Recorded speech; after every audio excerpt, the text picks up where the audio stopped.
அன்பார்ந்தவர்களே, நம்முடைய உடலிலே உள்ள உறுப்புகளுள் நாக்கு மிகவும் முக்கியமானது.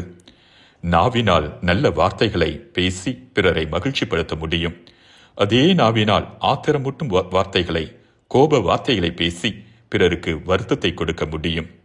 அமைதியை கொடுக்கிற நாக்குத்தான் அழிவையும் கொண்டு வரக்கூடியதாக இருக்கிறது. நமது நாக்கினை நல்ல விதத்திலே பயன்படுத்த நாம் தெரிந்திருக்க வேண்டும். அரசன் ஒருவனுக்கு பேரழகியான ஒரு மகள் இருந்தாள். அதனால் அவளை திருமணம் செய்ய பலரும் போட்டி போட்டனர்.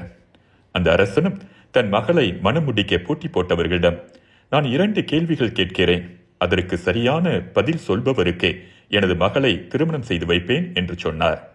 மறுநாள் போட்டியாளர்கள் அனைவரும் அரண்மனையிலே கூடினர். அரசன் அவர்களை பார்த்து, இந்த உலகிலே உள்ள ஒரு இனிமையான பொருளை கொண்டு வாருங்கள் என்று சொன்னார். மறுநாள் எல்லோரும் ஆளுக்கொரு பொருளை கொண்டு வந்தனர். ஒருவன் தேனை கொண்டு வந்தான், இன்னொருவன் கரும்பை கொண்டு வந்தான். இப்படி ஒவ்வொருவரும் ஒவ்வொரு இனிமையான பொருளை கொண்டு வந்திருந்தனர். இறுதியிலே அந்த அரசனின் படை வீரனும் நின்று கொண்டிருந்தான்.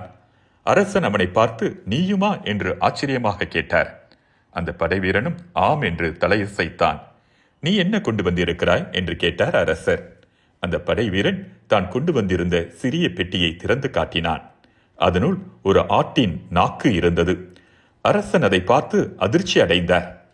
என்ன இது, எதற்காக இதை கொண்டு வந்தாய் என்று கேட்டார்.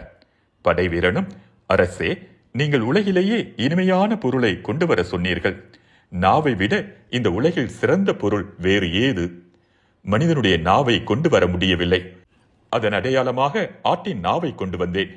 நாவில் இருந்துதான் இனிமையான சொற்கள் வருகின்றன. அதை சோகத்தில் இருப்பவன் கேட்டால் சந்தோஷம் அடைகிறான், நோயாளி கேட்டால் குணம் அடைகிறான் என்றான். அரசனும், இந்த போட்டியில் நீ வெற்றி அடைந்தாய், வாழ்த்துக்கள் என்று சொன்னார். அந்த படை வீரன், 2வது கேள்வி என்ன என்று கேட்டான். அரசனும், உலகிலேயே கசப்பான ஒரு பொருளை கொண்டு வாருங்கள் என்று அந்த போட்டியாளர்களிடம் சொன்னார். மறுநாள் ஒவ்வொருவரும் ஒவ்வொரு கசப்பான பொருளை கொண்டு வந்தனர்.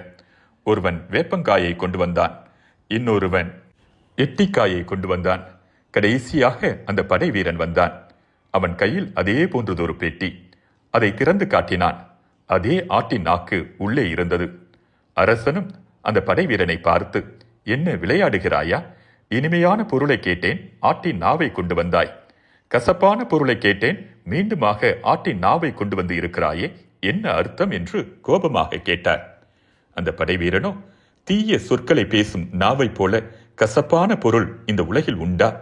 அதிலிருந்து வரும் சொற்களை கேட்டால் மகிழ்ச்சியாய் இருப்பவனும் துயரம் கொள்கிறான், நட்பாக இருப்பவனும் பகையாக மாறுகிறான். எனவே நாக்குதான் இந்த உலகிலேயே மிகவும் கசப்பான பொருள் என்று சொன்னான். அந்த படை வீரனின் அறிவை கண்டு வியந்த அந்த அரசன் தன் மகளை அவனுக்கே மனமுடித்து கொடுத்தார். ஆவதும் நாவினாலே, அழிவதும் நாவினாலே. நல்ல சொற்களை பேசுவோம், அமைதியை இந்த உலகிலே விதைப்போம்.